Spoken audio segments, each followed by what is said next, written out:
नमस्कार साथियों, मैं राजकुमार। आप देखते हैं मैं साइंस बाय राजकुमार पर। तो मैंने आपको बोला था अब आपकी क्लास नहीं रुकेगी। तो आज मैं आपके लिए रिप्रोडक्शन का जो मैंने आपको पूरा थ्योरी इसका पूरा साथियों 3 घंटे मैंने इसका ख़त्म कर दिया था। तो जो थ्योरी नहीं देखे हैं तो बहुत बड़ी गलती कर रहे हैं। उससे पहले अगर आप इसको देख रहे हैं ना तो समझिए आपको ज़्यादा कुछ समझ आने वाला है नहीं। तो पहले थ्योरी मेरे भाई पढ़िए, उसके बाद आप इसको देखिएगा तो बेटर रहेगा आपके लिए, ठीक है ना। तो थ्योरी आपको हमारे प्ले लिस्ट में मिल जाएगा। 3 घंटे में पूरा रिप्रोडक्शन मैंने खत्म कर दिया, चाहे वो पुष्पीपाद फॉर्म लैंगिक जनन हो या मानव में लैंगिक जनन हो, ठीक है ना। पूरा हमने खत्म कर दिया। प्ले लिस्ट में हमारा मिल जाएगा एनसीईआरटी साइंस बैच बायोलॉजी के नाम से, ठीक है ना। तो खैर चलिए स्टार्ट करते हैं। और चैनल पर नए हैं सब्सक्राइब कर दीजिएगा, ठीक है ना। और जो नोट्स साथियों हमारा जो हम लॉन्च करेंगे वो होली के दिन साथियों आपको बता देंगे। हमारा स्पेशल नोट्स साथियों होगा, ठीक है ना। ऐसा नोट्स आपको देंगे कि आपको कहीं भी वैसा नोट्स नहीं मिलने वाला, ठीक है ना। ठीक है, तो चलिए स्टार्ट करते हैं।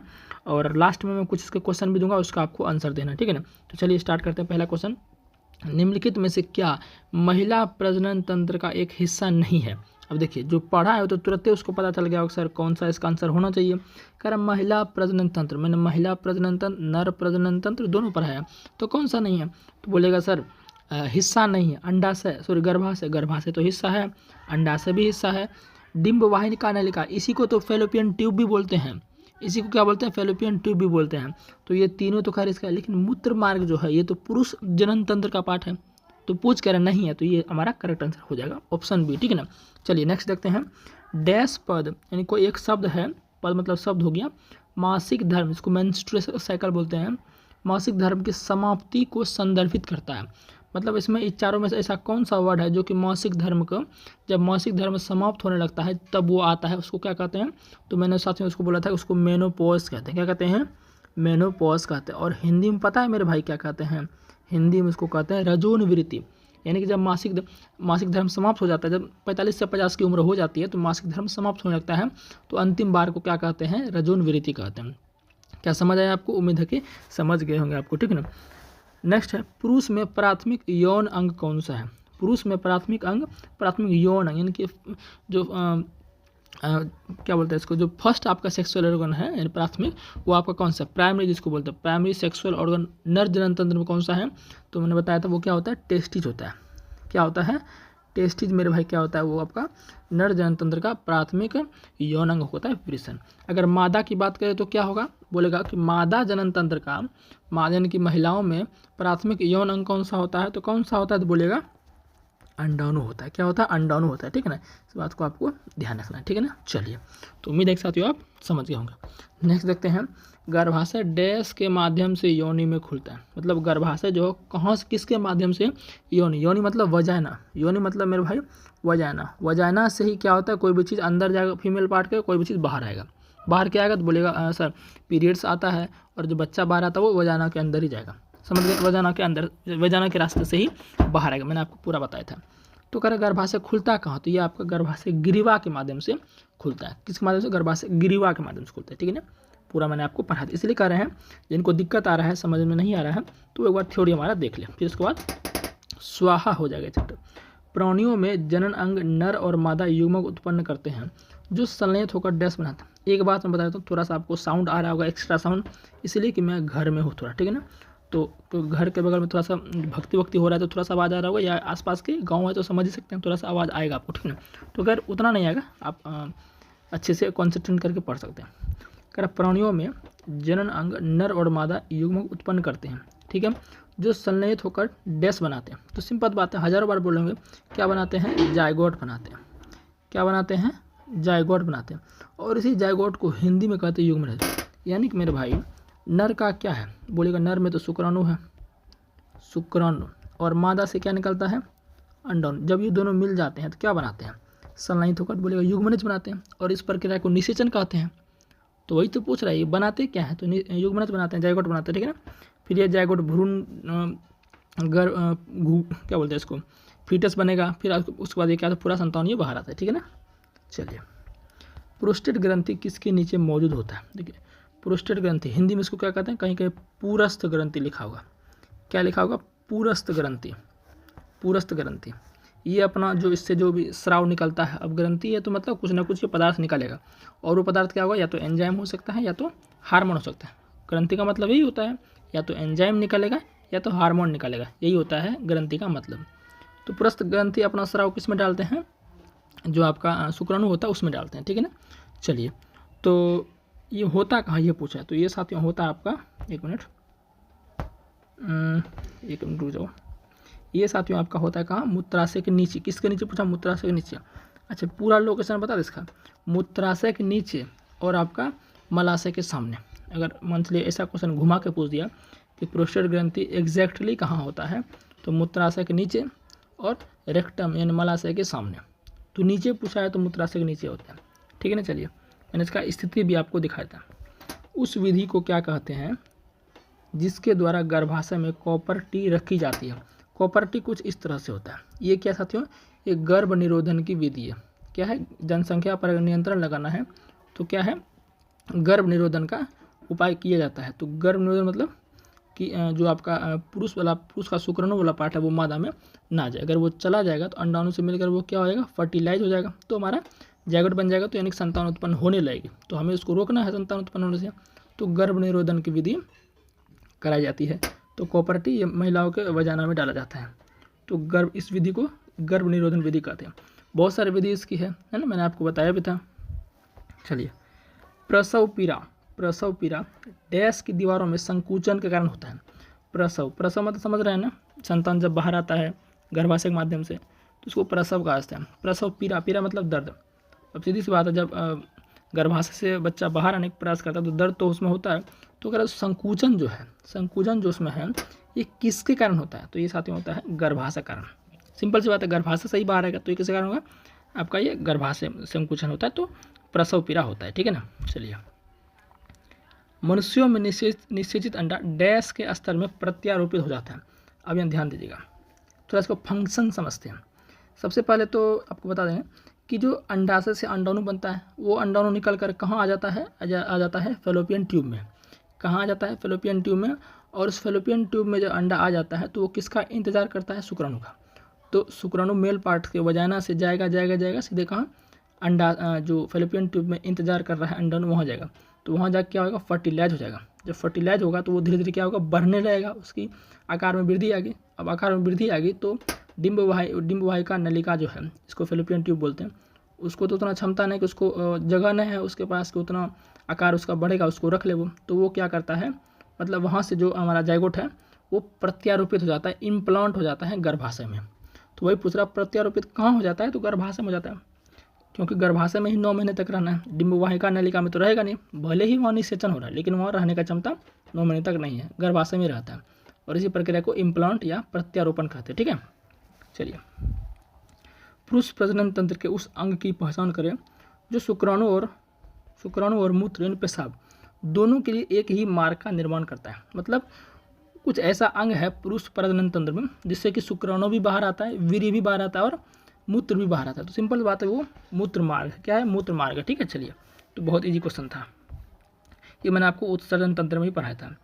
कुछ महिलाओं में कुछ समस्या के कारण फलन नहीं हो सकता। मतलब फलन का मतलब यहाँ पर हो गया, ऐसा समझिए कि जो गर्भाशय में जो है बच्चा नहीं बन पा रहा है ना, इम्प्लांट नहीं हो पा रहा है।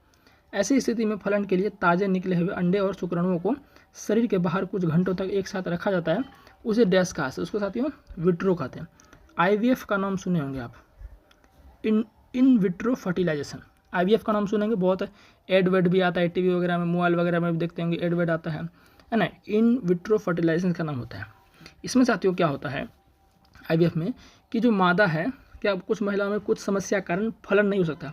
सिर्फ महिलाओं में ही नहीं, पुरुष में भी हो सकता है, या तो महिला या पुरुष में किसी में भी एक प्रॉब्लम हो सकता है जिससे कि बच्चे का निर्माण नहीं हो पा रहा है। समझिए ना, ऐसा समझिए, बच्चे का निर्माण नहीं हो पा रहा है। तो उसके लिए एक अलग सी विधि है जिसको बोलते हैं IVF इन विट्रो फर्टिलाइजर। इसमें क्या होता है कि जो महिला का प्रजनन तंत्र है उसके अंडाशय से अंडाणु बाहर निकाला जाता है और पुरुष के नर जनन तंत्र से शुक्राणु को बाहर निकाला जाता है। दोनों को बाहर निकाल लिया, अब उसको एक साथ मिला करके प्रखनली में रखा जाता है। किस में रखा जाता है, प्रखनली में रख के फिर थोड़ा सा वो जब क्या बोलते हैं जाइगोट बन जाता है तो उसको क्या किया जाता है, फिर से गर्भाशय के अंदर डाल दिया जाता है। जब गर्भाशय के अंदर डाल दिया जाता है तो फिर से नया संतान बनने लगता है। 9 महीने तक गर्भाशय में रहेगा, फिर वो बाहर आ जाएगा।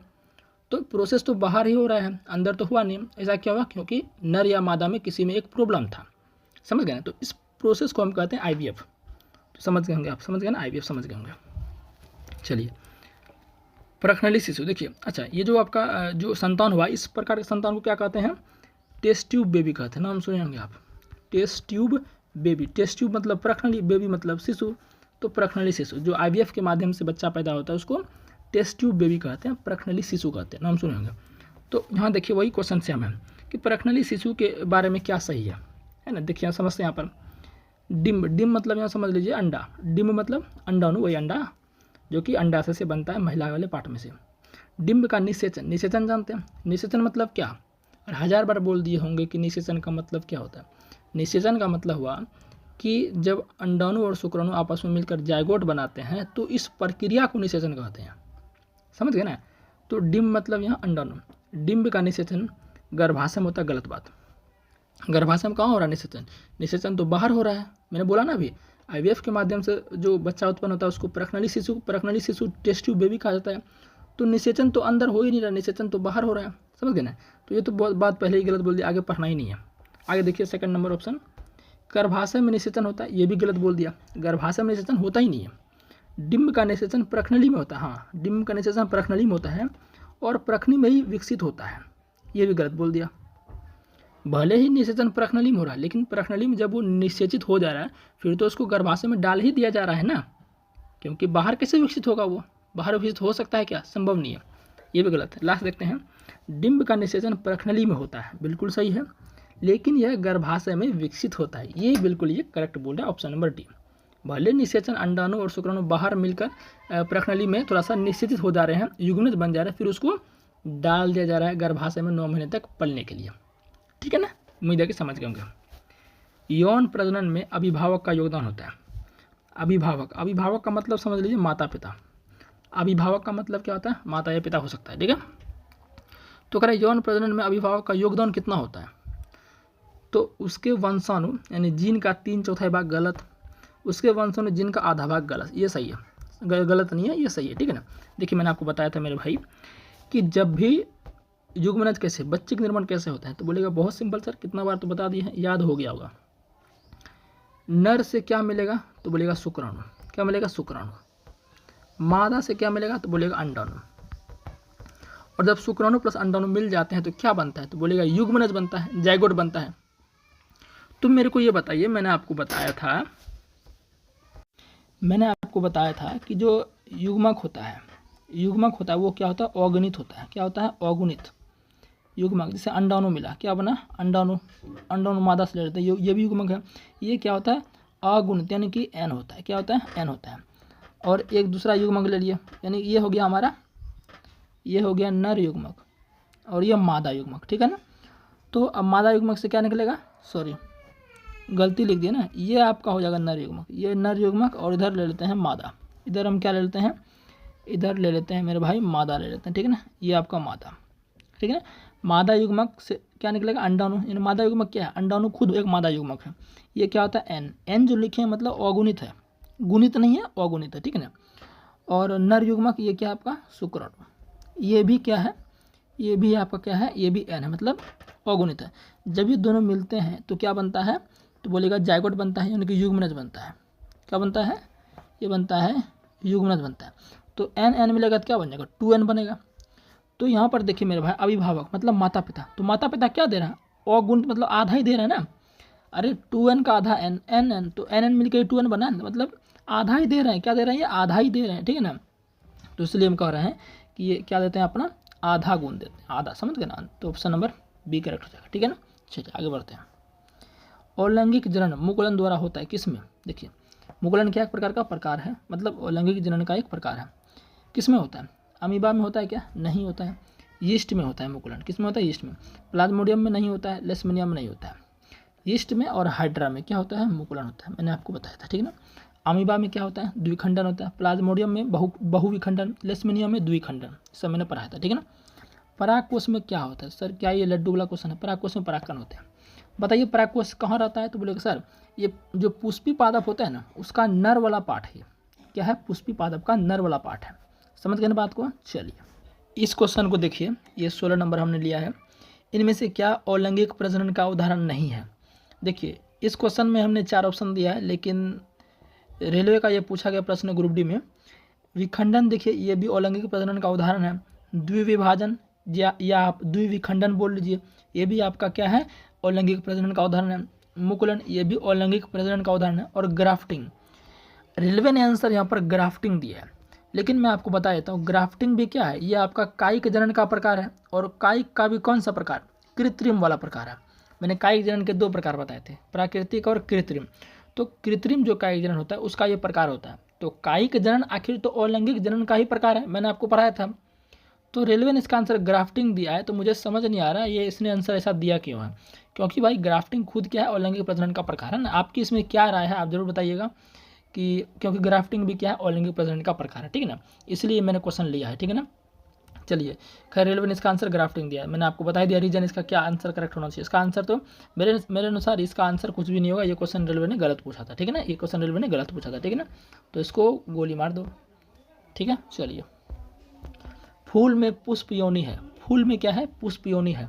तो फूल में पुष्प योनि क्या है मेरे भाई, योनि मतलब वजाइना, और वजाइना किसका पार्ट होगा, नर का तो होगा नहीं, मादा का ही होगा ना, तो यानी कि मादा प्रजनन तंत्र, ठीक है, सिंपल सी बात है, ठीक। ये क्वेश्चन देखिए, इनमें से क्या अलैंगिक प्रजनन का उदाहरण नहीं है। देखिए, अलैंगिक प्रजनन का उदाहरण नहीं पूछ रहा।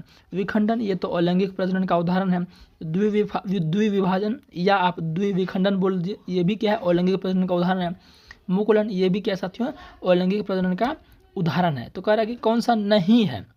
तो देखिए, ग्राफ्टिंग रेलवे ने, ये रेलवे का ग्रुप डी का पूछा हुआ प्रश्न है, 2000 क्या बोलते हैं 18 या 18 वाला में पूछा गया था ये। तो रेलवे ने इसका आंसर ग्राफ्टिंग दिया है, ठीक है ना। ग्राफ्टिंग जो अलैंगिक प्रजनन का प्रकार नहीं है। लेकिन मैंने आपको साथियों पढ़ाया था कायिक जनन के बारे में। कायिक जनन क्या है, तो बोलेगा सर ये भी तो अलैंगिक प्रजनन में ही आता है, समझ गए ना। और कायिक जनन दो प्रकार के होते हैं, एक प्राकृतिक एक कृत्रिम। तो कृत्रिम कायिक जनन है, उसी का प्रकार होता है ग्राफ्टिंग। तो ओवरऑल देखा जाए तो कायिक जनन का ही पार्ट है, और कायिक जनन किसका पार्ट है, अलैंगिक जनन का पार्ट है। तो रेलवे ने इसका आंसर ग्राफ्टिंग दिया, तो हम भी इसको ग्राफ्टिंग मान के ही चलेंगे।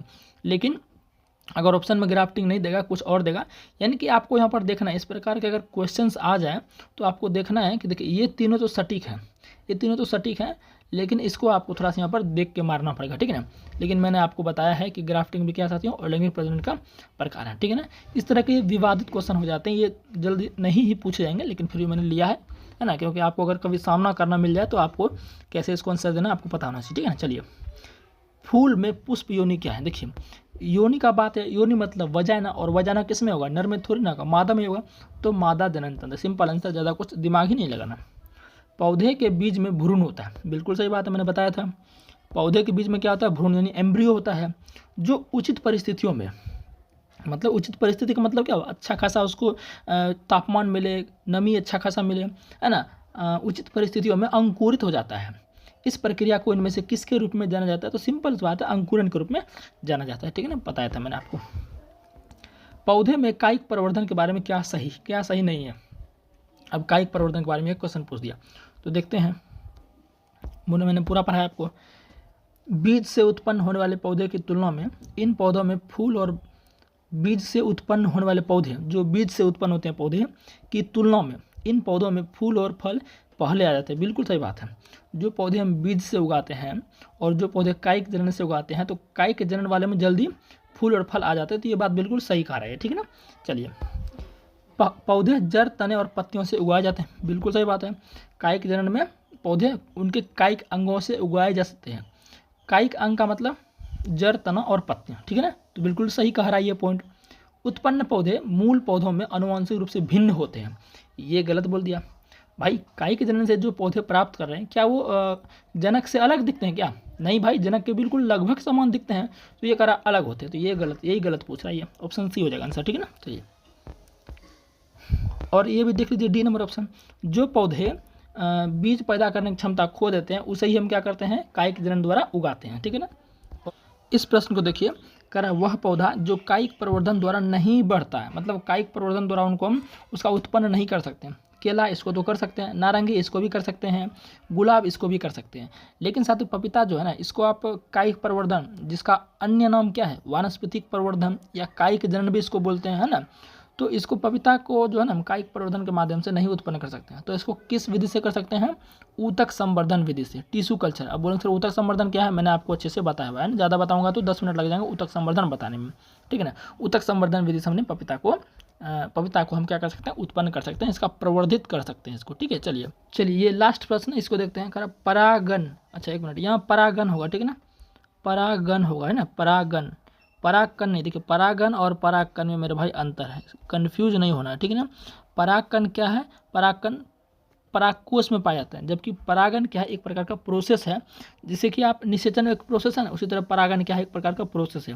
परागकण क्या होता है, ये परागकोश में पाया जाता है, और परागन क्या होता है, एक प्रकार का प्रोसेस है। तो देखिए क्या प्रोसेस है, मैंने आपको पढ़ाया था अच्छे तरीके से। परागन दो प्रकार के होते हैं, स्वपरागन और परपरागन। तो स्टिग्मा से परागकोश तक पराग का संचार नहीं भाई, स्टिग्मा मतलब क्या होता है, वर्तिकाग्र। वर्तिकाग्र किसका पार्ट है, तो वो मादा जननतंत्र का पार्ट है। तो भाई मादा से उठकर थोड़ी ना जाएगा पुरुष वाले पार्ट में, ऐसा थोड़ी होगा, ये तो गलत बोल दिया। पौधों में पराग का उत्पादन, इन पौधे में जो पराग कण बनेगा उसका उत्पादन नहीं, उत्पादन तो छोड़ी, वो तो अलग बात है, ये नहीं होगा। परागकोश से, हाँ देखिए परागकोश, परागकोश में क्या पाया जाता है, तो परागकोश में पराग कण पाया जाता है, परागकोश में परागकण पाया जाता है। तो परागकोश में जो परागकण पाया जाता है, ये परागकण उठ के कहाँ जाता है, स्त्री केसर के वर्तिकाग्र वाले भाग में, वही प्रोसेस क्या कहलाता है, परागन कहलाता है। तो परागकोश से स्टिग्मा मतलब वर्तिकाग्र, जो कि फीमेल वाला पार्ट है, फीमेल का सबसे ऊपर वाला पार्ट है। परागकोश से स्टिग्मा तक पराग का संचार मतलब ट्रांसफर होना, यही प्रक्रिया क्या कहलाता है, परागन कहलाता है। यहाँ परागन होगा, ठीक है ना, परागन, ठीक है ना। उम्मीद है कि ये क्वेश्चन आप समझ गए होंगे। अब एक क्वेश्चन मैं आपसे पूछता हूँ, इसका कमेंट में आंसर दीजिएगा। इस क्वेश्चन का आंसर साथियों आपको कमेंट में देना। क्वेश्चन क्या पढ़ता हूँ, कौन सा विकल्प सही ढंग से उस पथ मतलब रास्ता को दर्शाता है जो पुरुष प्रजनन प्रणाली में शुक्राणुओं के मुक्त होने पर होता है। देखिए यानी कि जो शुक्राणु निकलता है, किससे निकलता है, अब ये भी मैं नहीं बोलूँगा किससे निकलता, नहीं तो आपको हिंट मिल जाएगा। शुक्राणु का रास्ता आखिर कैसे, कहाँ से निकलता है, कैसे कैसे वो आगे ट्रांसफ़र होता है, उसको यहाँ पर बताना, सिर्फ वो रास्ता बताना है, ठीक है ना। बस इसका आंसर आपको मेरे भाई कमेंट करना है, ठीक है ना। जो शुक्राणु निकल रहा है, कैसे कैसे आगे बढ़ रहा है, वो रास्ता किस किस रास्ते से गुजर रहा है, उसको यहाँ पर दिखाया गया है। तो मैंने आपको अच्छे से मेरे भाई पढ़ाया हुआ है, इसलिए आपको आंसर ये देना पड़ेगा। तो आप कमेंट में इसका आंसर दे देगा, मैं सबको हर्ट भेजूँगा, ठीक है ना।